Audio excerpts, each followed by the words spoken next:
a nossa aula para gravar e a gente já vai começar a tratar de algumas condições importantes. Então, vamos lá.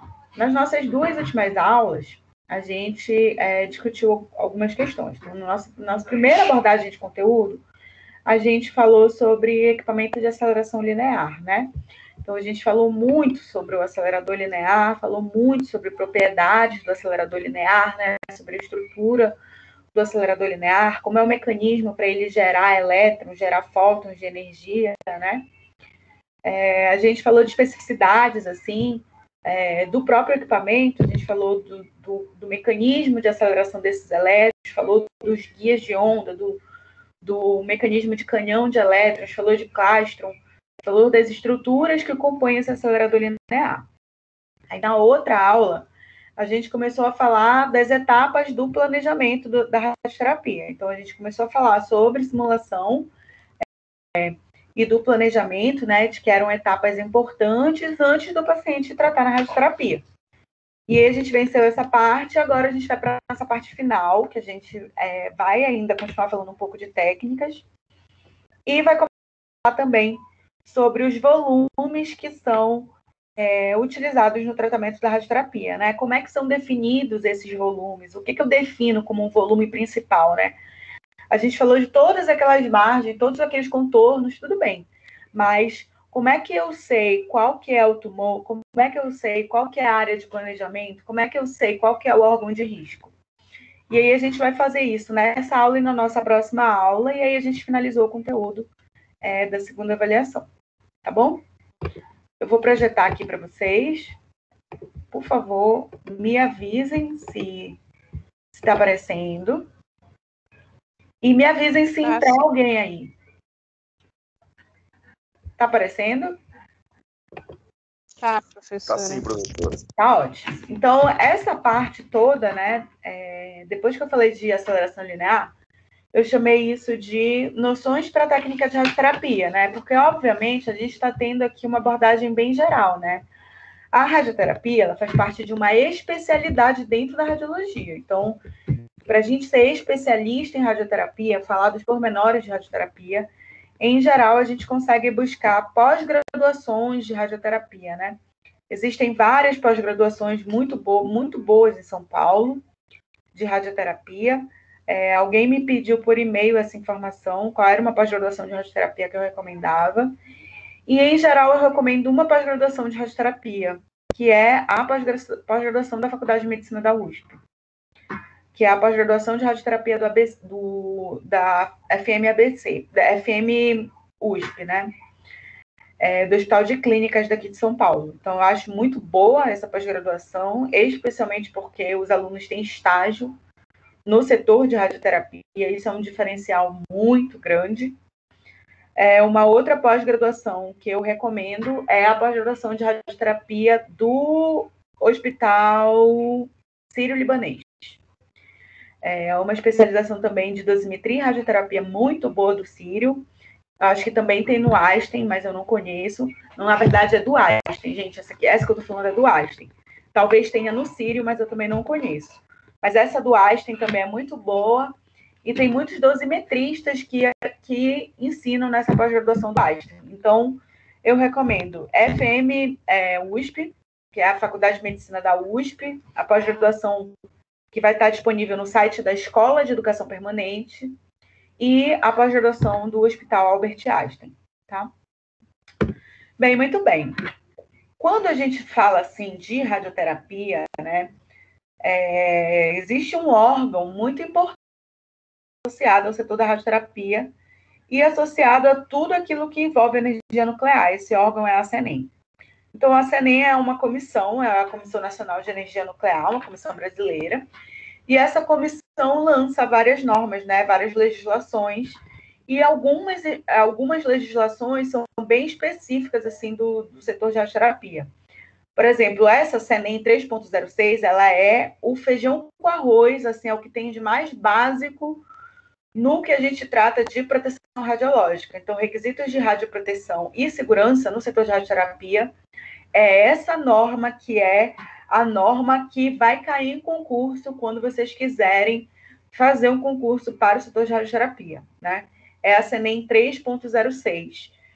Se vocês tiverem a oportunidade de ler essa norma, vocês vão ver que nessa norma é que está escrito aquela coisa do princípio da justificativa, princípio da otimização, princípio da limitação de dose, né?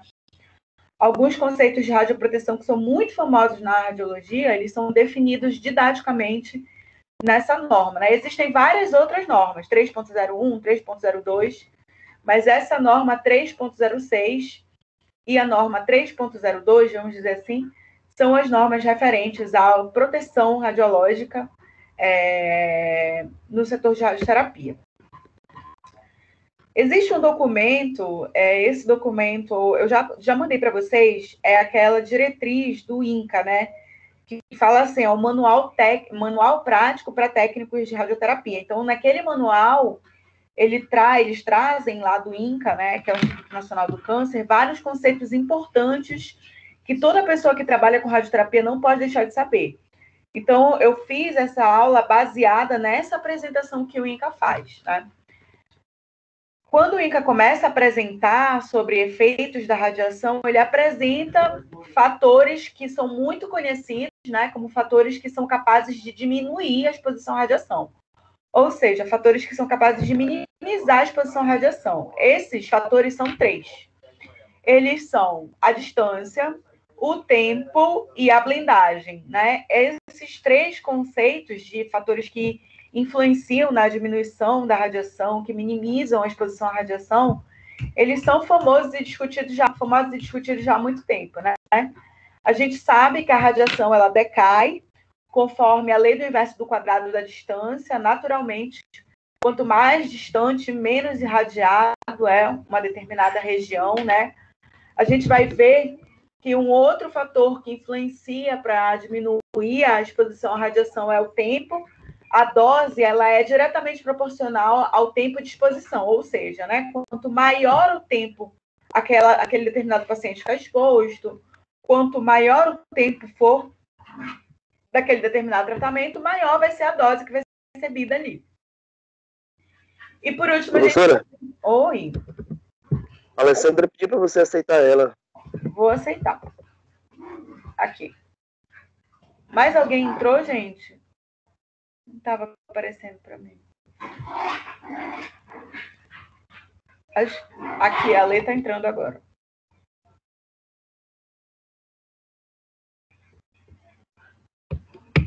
Bem, muito bem. Então, continuando o que eu estava falando aqui com vocês, por último, a gente vai ver que a blindagem ela é uma última ferramenta assim, que a gente tem capaz de diminuir a exposição à radiação.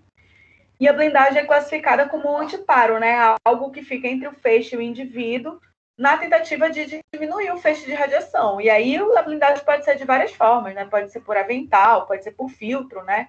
Como a gente viu no equipamento de aceleração linear, os filtros em cunha, né? As paredes baritadas, biombos de chumbo, são materiais que são utilizados como blindagem no setor de radioterapia, no setor de radiologia e no setor de radioterapia também. Esse documento, que é esse documento do INCA, ele começa a especificar condições que são modificadoras e que precisam ser estudadas quando a gente está falando de distribuição de dose no setor da radioterapia. Então, existe um tipo de teste, vamos dizer assim, né? Que a gente chama de fantoma. Então, para que a gente consiga fazer o cálculo da dose, para que a gente consiga estimar a dose que aconteceria num paciente, né? São utilizados esses fantomas. O que diabo é fantoma? O fantoma não é utilizado só na radioterapia, né? O fantoma, ele é uma estratégia de dosimetria, faz parte de um sistema de quantificação de dosimetria. Maia foi soltada. Ai, meu Deus. Só um minuto, gente. Só um minuto.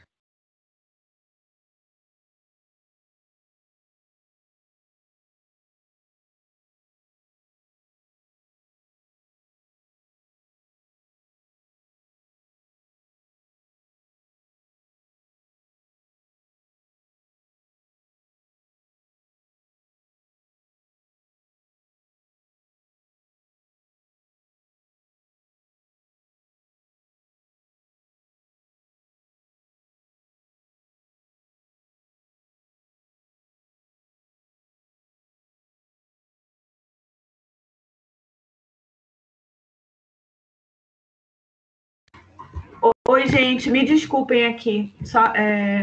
Me desculpem, foi só um imprevisto aqui, bem rapidinho. Então, estava falando para vocês aqui sobre os fantomas, né? Então, os fantomas são esses materiais que não são utilizados somente na radioterapia, né? Eles são utilizados em todos os setores da radiologia, porque eles são utilizados como um sistema de dosimetria. Então, o fantoma, ele utiliza materiais, né? Diversos tipos de materiais. Pode ser água, pode ser essa estrutura aqui que parece uma estrutura de um corpo similar ao tecido humano, para que a gente crie uma ideia de como seria a distribuição de dose no paciente, né? Então, o fantoma, ele é um sistema de dosimetria para medir a dose e simular como aconteceria isso no paciente. Então, todo o setor de radioterapia passa por testes com os fantomas. Esses testes são testes que avaliam a precisão da distribuição de dose, são testes que avaliam como é que é a sensibilidade daquele determinado tecido quando a gente está distribuindo a dose de tratamento, e isso é uma estratégia essencial no setor de radioterapia, né? Bem, a dose absorvida, a gente já falou sobre isso. Então, a dose absorvida é a dose que é prescrita pelo radioterapeuta juntamente com o físico médico, para que a gente possa administrar aquela determinada quantidade de radiação naquele paciente. Então, para a dose absorvida ali, para o tratamento do paciente, o radioterapeuta, além de prescrever a dose, dizer, é 45 Gray, é 60 Gray, é 50 Gray, ele vai definir também qual é o campo de entrada, né? Lembrem que no tratamento de radioterapia, a gente está falando de um campo de múltiplo isocentro. Então, o campo emite radiação de mais de uma direção. Então, esse feixe é um feixe de fóton, é um feixe de elétron. A gente vai utilizar qual técnica? A gente vai usar 3D, IMRT, IGRT? Como é que vai ser a dose total? Como é que vai ser a dose diária dessa paciente, né? Ainda, a gente vai ver que na física médica que envolve radioterapia, a gente precisa também de cálculos importantes que condicionam a absorção da dose pelo tecido. Então, a gente vai ter alguns conceitos, por exemplo, quanto foi da dose que entrou profundamente? A gente chama isso de PDP, né? Isso é influenciado se o paciente é magrinho, se o paciente é gordinho, se o tumor está localizado mais superficialmente, se o tumor está localizado mais profundo, quanto de radiação está se perdendo na relação que existe do tecido e do ar, que a gente chama isso de razão tecido-ar, e quanto é a relação tecido-máxima. Então, essas informações, elas são quantificadas pela física médica, juntamente com a dosimetria. Bem, a dose mais importante que a gente trata no setor de radioterapia é a dose absorvida, como a gente já conversou.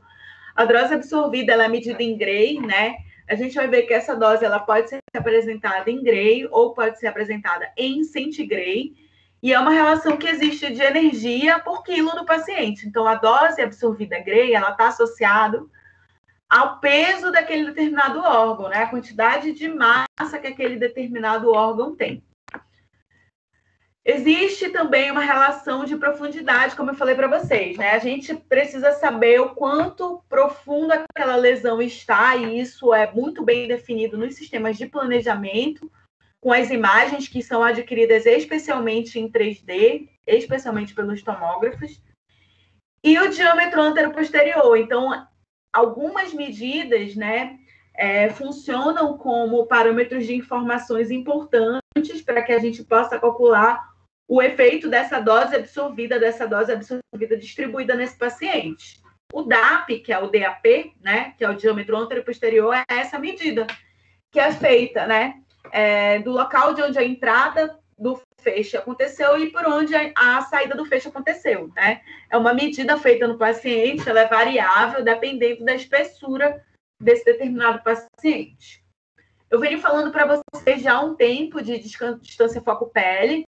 A distância foco-pele acaba sendo uma das principais distâncias que a gente vai verificar quando a gente fala de distribuição de dose absorvida, porque ela varia dependendo do tipo de aparelho que a gente vai utilizando. Então, a distância foco-pele, ela é a distância que existe entre a fonte e o primeiro contato com a pele do paciente.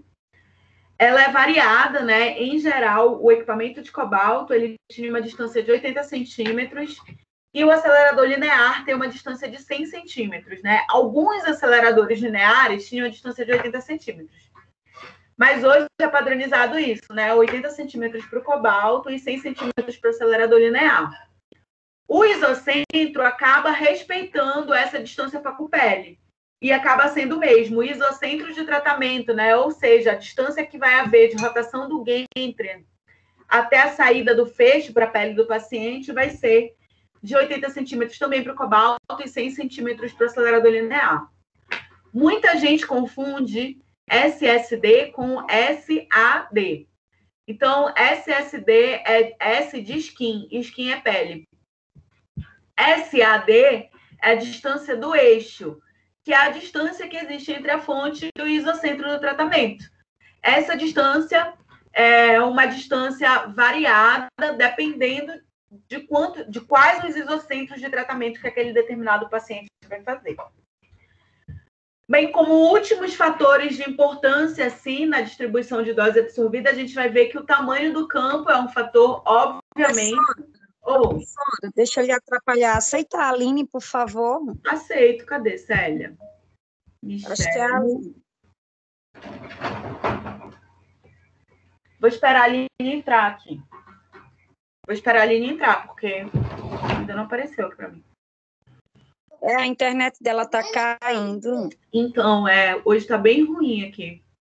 Tá chovendo só.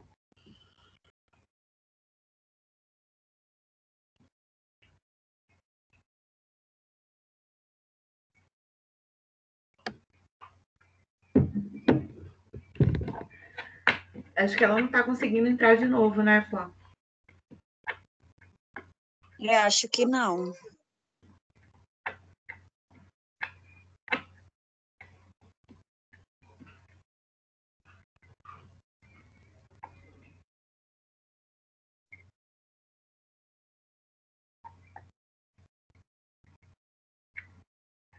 Então, Flávia, vou continuar e depois você me chama de novo, tá bom?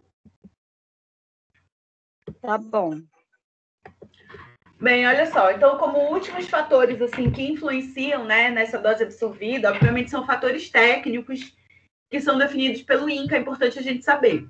Então, o tamanho do campo, né, o tamanho do campo que vai ser irradiado, essas dimensões, elas são modificadas conforme os colimadores, né, dentre eles o colimador multilífeo, aquele colimador multilâmina.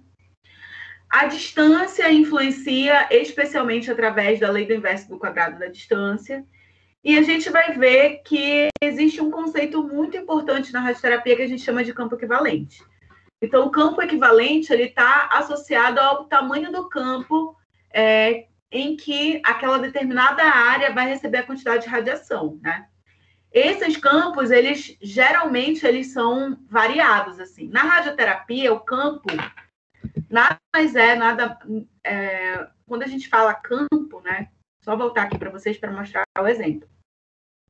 Então, o campo é aquele campo que vai ser irradiado. Então, é um quadrado ali que vai ser irradiado, né? Normalmente, os campos que são irradiados na radioterapia, eles são campos retangulares. Por quê? Porque é muito difícil que um tumor ele tenha um formato igual, assim. A Aline entrou aqui. É muito difícil que um tumor ele tenha a mesma largura e o mesmo comprimento. Então, normalmente, o tumor cresce com formatos confusos, né? O câncer cresce, como a gente diz, em formato de caranguejo. Então, por ele crescer num formato confuso, a gente bota um campo retangular que consegue abranger todo esse tumor, né? E isso é feito também quando a gente está falando do planejamento da radioterapia. Então, todas essas informações que eu estou falando para vocês, que são informações técnicas, são informações que a gente encontra definido pelo Manual do Técnico de Radioterapia do INCA. Então, são informações chaves que a gente não pode não saber, né? A gente não pode não saber quando a gente está falando do setor de radioterapia. Bem, o setor de radioterapia, o serviço de radioterapia, ele vai ter várias coisas, né? Por exemplo, se a gente estiver falando de uso de material radioativo, de fonte de cobalto ou fonte de material radioativo, vai ser necessário ter um ambiente só para fazer preparo desse material radioativo. A gente vai ver que o serviço vai estar equipado muito semelhantemente aos serviços de radiologia em geral. Então, vai ter sala de espera, sala de exame, sala de controle, banheiro específico para paciente. Se a gente estiver lidando com fonte ainda, a gente vai ter um lugar que armazena essas fontes e rejeitos radioativos, né? É necessário que se tenha monitoração individual e monitoração diária. Isso é feito a partir do sistema de dosimetria. Então, todo mundo do setor de radioterapia também usa dosímetro. A gente tem os dosímetros padrões, né? Os dosímetros padrões, que são esses que não ficam expostos. Os dosímetros padrões, eles ficam guardados, assim, eles são o zero, né? Eles são os padrões. É necessário um sistema de dosimetria, calibração e ajuste da fonte, ajuste do equipamento. Para isso, né, existem vários sistemas de armazenamento dos instrumentos de medida, que são feitos, em geral, pelos físicos médicos. E áreas de circulação, né, que a gente vai ver que, juntamente com os laboratórios, às vezes de preparo de contraste, tem uma sala específica só para a enfermagem fazer armazenamento de contraste para o setor de simulação e planejamento. A gente vai ter também ambientes que vão ser ambientes para guardar esses rejeitos radioativos, né? Com a substituição do equipamento de cobalto pelo acelerador linear, isso ficou quase obsoleto, assim. A gente quase não tem mais esse risco de ter esse lugar com rejeito radioativo.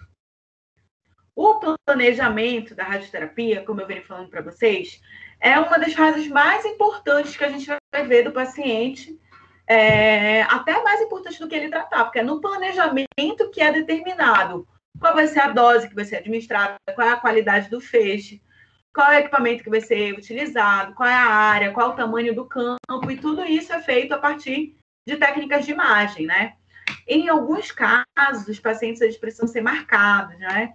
Então, alguns pacientes precisam ser submetidos a pequenas tatuagens, né? Essas tatuagens não são tatuagens enormes, elas parecem mais pequenos sinais, elas são feitas sob formas de bolinhas, assim, marcadas com nanquim mesmo, para que esse paciente, para que a gente sempre tenha a noção da área que vai ser irradiada desse paciente, para não correr risco, né, de marcar o paciente. Antigamente o pessoal fazia muito isso, assim, marcava os pacientes e marcavam com essas canetas aqui, né? Essas canetas pincéis. Então, a gente marcava o paciente, fazia um X lá naquele paciente, que era a área que seria irradiada. E aí a gente colocava um esparadrapo aqui em cima, e como o paciente vai tratar todo dia, a gente pedia para ele não lavar aquela área, evitar expor. Só que, eventualmente, o paciente molhava a mão, ou molhava o corpo, ou ia tomar banho e esquecia, e aí a marcação saía, né? Então, a tatuagem, apesar de que muitas pessoas não gostam, ela é só um pontinho mesmo, ela é um pontinho bem insignificante, bem pequenininho mesmo, e aí esses pontos são feitos naquela determinada área. Então, se é na mama, esse ponto é feito na mama em vários pontos, onde é o feixe de entrada principal, né? Se é na pelve, são pontinhos marcados pela tatuagem, em alguns casos, assim, marcados no rosto, né? Tem muitos médicos que acham antiético fazer a tatuagem, mas, particularmente, eu acho que é o melhor método para que não haja, assim, o risco de perder aquela área que foi marcada daquele paciente, né? Que a gente sabe que pode acontecer com essas canetas de tinta que saem. Então, basicamente, o planejamento inicia com a simulação, o paciente é levado para esse equipamento de simulação. Essa simulação ela pode ser com um equipamento de raio-x. Esse equipamento de raio-x é bem parecido com o equipamento de raio-x diagnóstico, né? Ou essa simulação pode ser feita com o equipamento de tomografia, que é o que a gente chama de CT simulador. Então, os simuladores e a fase de simulação, ela faz exatamente isso, utiliza, né, todos os acessórios que vão ser utilizados no tratamento da radioterapia. Então, a ideia é fazer o quê? É imaginar, é simular como seria o tratamento do paciente se ele estivesse fazendo agora. Então, a simulação, ela tem o objetivo que é a gente definir tudo que a gente vai usar, a radiação que a gente vai usar, os acessórios que a gente vai usar, o posicionamento do paciente e a gente definir isso a partir de algumas estratégias. Existiram durante muito tempo os simuladores convencionais. O simulador convencional é um equipamento de raio-x, ou seja, se ele é um equipamento de raio-x, ele não me dá a imagem plano de corte. Ele me apresenta as imagens em parâmetros ósseos e a imagem ela é bidimensional, né? A simulação convencional ela é muito rápida, porque ela é um exame de raio-x, então é feito aquele exame. Professora, Oi. desculpa atrapalhar, a Vera também pediu para você aceitar ela. Tô aceitando já, tem que atrapalhar mesmo, tá certo, Ana. Tá bom. Então, se entrar mais alguém aí, me avisa, tá, Ana Paula? Tá bom, Pro. Aí, olha só, esses simuladores convencionais, eles são esses, então, que utilizam, né, os parâmetros ósseos, as estruturas que são bidimensionais, né? Obviamente, a gente não tem noção de profundidade, a gente não tem noção de órgãos que estão, de que lado o órgão está mais próximo ou não, porque a gente tem só a ideia óssea, né, daquela lesão. Então, a gente vai no rumo da referência anatômica para fazer os contornos e delineamentos, né? Quando surgiu o CT simulador, obviamente, a imagem ela vem projetada volumetricamente, então, corte a corte. Isso torna a referência mais real na definição do campo, né? Os simuladores 2D, eles utilizavam os parâmetros ósseos, como eu falei para vocês, e o simulador 3D utiliza todos os parâmetros, porque a gente tem imagem plano de corte. E é muito interessante isso, porque os simuladores, eles parecem com equipamento de raio-x, eles têm inferiormente uma tela de intensificação de imagem, uma mesa onde esse paciente vai deitar. Aqui a gente tem todos os acessórios, imobilizadores que vão ser utilizados, porque na simulação a gente simula tudo que vai ser utilizado no tratamento. E aí a gente aqui faz a aquisição de imagens. Então a gente tem a mesa, a gente tem o cabeçote, o sistema de colimação, o comando da simulação, que é semelhante a um equipamento antigo de raio-x, então quantidade de KV, quantidade de MAS, o tempo em milissegundos de exposição, e uma tela intensificadora de imagens. Por quê? Porque a imagem ela é gerada aqui e ela é gerada com pequenas variações de tamanho. Vejam, para que a gente possa, por exemplo, essa paciente aqui é uma paciente que vai calcular, que vai tratar câncer de colo uterino. Olha como é que era a simulação 2D. Então, eu sei que a distância que existe entre os ângulos que são dados da linha do pubis, por exemplo, é mais ou menos de 13 centímetros ou 12 centímetros e meio. Então, se divide isso, aí vocês estão vendo aqui que está 6,20 para um lado, 6,20 para o outro. 6,50 para o lado, 6,50 para o outro.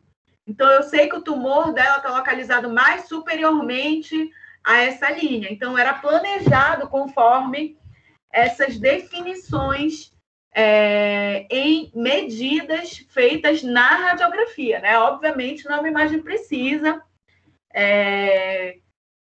A dose era distribuída neste quadrante inteiro, né? Mas o tumor está localizado só aqui superiormente. A dose era distribuída no quadrante inteiro, então, por isso, assim, tinha muito cuidado, né, quando a gente ia falar da distribuição de dose feita na simulação 2D, porque não se tinha uma segurança exata mesmo de onde era que estava aquela lesão e tudo. Nas etapas da simulação 2D, a gente tinha que ver isso. Então, era definido ali o local que ia ser tratado, né? A gente, pela radiografia, verificava os órgãos que iam ser poupados. Então, por exemplo, a cabeça do fêmur aqui. A cabeça do fêmur que está aqui no acetábulo, inserida aqui no acetábulo, ela está a não sei quantos centímetros dessa distância aqui. Então, a gente calculava o risco desses órgãos, né? Definia as técnicas que iam ser utilizadas e, finalmente, os acessórios que o paciente ia utilizar para fazer aquele determinado tratamento. Isso passou a ser totalmente diferente com o CT simulador. Por quê? Porque o CT simulador, qualquer tomógrafo, em função dos avanços da radiologia digital, pode ser um CT simulador, desde que ele tenha um programa que seja compatível com o programa da radioterapia. Então, como os tomógrafos, a maior parte deles já são, assim, de 16 canais e tudo, eles são helicoidais, então o tempo de aquisição das imagens é menor, a gente tem uma melhor certeza sobre o posicionamento do paciente, e aí a gente consegue fazer o uso dos acessórios mais adequadamente para fazer o planejamento. Então, é um tomógrafo como qualquer outro, em que se tem um workstation, e aí as imagens, olha só como elas vêm planejadas, né? Então, a gente tem aqui um paciente com a ideia de fazer um tratamento para avaliação pélvica, de próstata, desculpa. Então, a gente tem o reto que está passando aqui atrás, tá bom? A gente tem a bexiga, que é toda essa porção, e uma próstata até dilatada aqui, inferiormente à bexiga.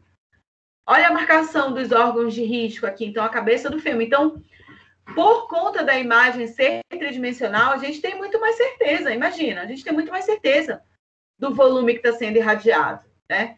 Então, a gente tem noção do planejamento e dos órgãos de risco e das áreas que estão ao redor com o CT simulador de uma forma muito mais segura. A gente tem aqui uma avaliação da mama, por exemplo, de uma avaliação 3D, em que a gente tem todo esse campo sendo irradiado. A gente tenta poupar o coraçãozinho da nossa paciente. A nossa paciente está com esse bracinho aqui levantado. A irradiação dela, vocês estão vendo de onde vem? Vem aqui desde a altura da axila, né? A gente está irradiando desde o linfonodo axilar, aqui subclávio dela, pegando toda a mama e pegando até uma parte do pulmãozinho dela. A maior parte da radiação está nessa área vermelha aqui, com certeza. Entretanto, olha aqui como tem uma outra área que está passando no pulmão, uma outra quantidade que está passando no pulmão, está pegando até no fígado dela aqui embaixo, vocês estão vendo? Aqui embaixo tem um pouquinho de radiação que está pegando no fígado da nossa paciente. Mas, com a simulação tridimensional, a gente consegue, então, ter essas avaliações mais precisas desse volume que vai ser administrado, né?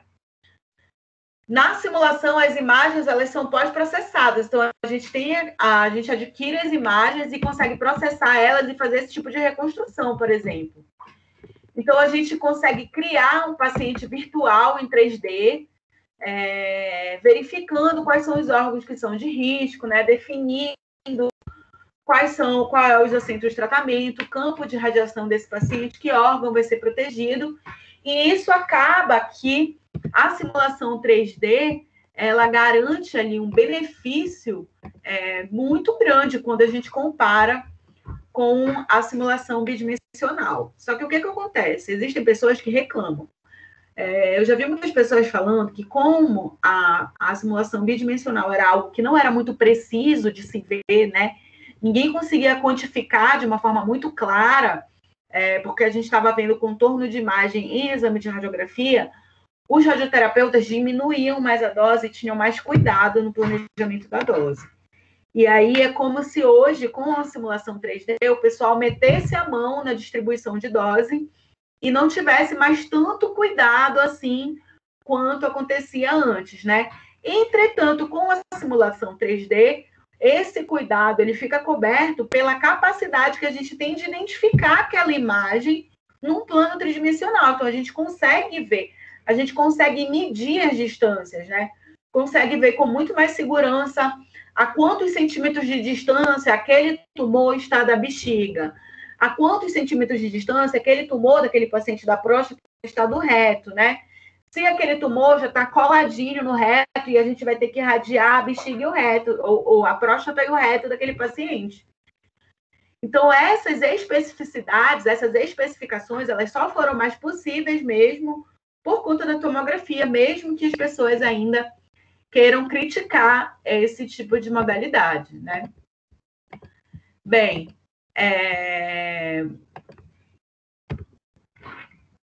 você tem um diferencial muito grande quando a gente fala de avanço da radioterapia, a gente tem que falar especificamente do sistema de colimação.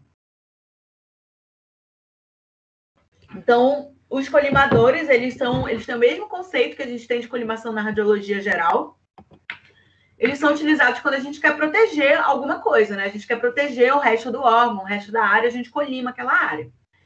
Geralmente, os colimadores são de chumbo, né? Aí a gente tem aqueles colimadores de serrobende, que são bem famosos, aqueles bem grandes, né? Esses colimadores, eles inicialmente eram feitos de chumbo porque eles eram feitos no formato do tumor, até que surgiram esses aqui. Então, os colimadores multilif são aqueles colimadores que se movimentam, né? E essas lâminas, elas são lâminas que são diferentes, elas são lâminas de tungstênio e elas têm a capacidade de moldar, vejam aqui o formato que está isso aqui, ó, se molda conforme o tamanho do tumor. Então, elas deslizam entre si numa velocidade de 1,5 centímetro por segundo, é bem rápido. Elas deslizam entre si e ficam do tamanho do formato daquele tumor. E isso é uma coisa muito interessante. É uma coisa muito interessante porque, às vezes, o paciente que está fazendo tratamento de cabeça e pescoço, quando ele está deitado lá no ângulo de frente para o acelerador linear, ele vê a lâmina se movimentando, né? Então, aquele feixe vai ser irradiado, ele vê a lâmina se moldando no formato que está aquele tumor dele, e aí ele consegue perceber essa movimentação. Os colimadores multilif, essas